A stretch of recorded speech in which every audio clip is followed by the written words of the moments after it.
我嘅百無之間，大廈搖搖欲墜，路軌轟鳴，從不休止，由腳底傳入脈搏深處，置身於人群，面如死灰，已千篇一律，身體已有記憶，細低。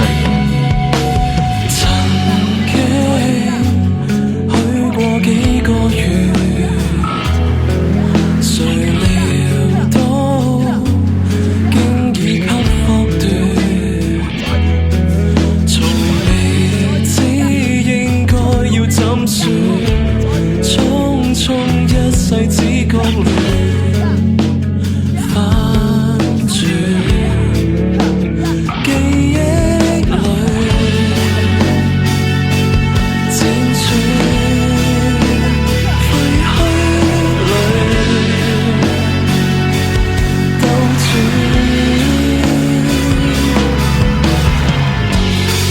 帶住灰塵嘅氣味，機械死寂地嘈吵，數字填滿思想嘅空隙。我開始感受唔到時間嘅流動，無意識嘅手指敲在額頭，敲在喉嚨，混混沌沌，混混沌沌。一切都厭倦，如夢煙，仿似不會完。全沒的終將會死去，不需今世得了斷，解脫。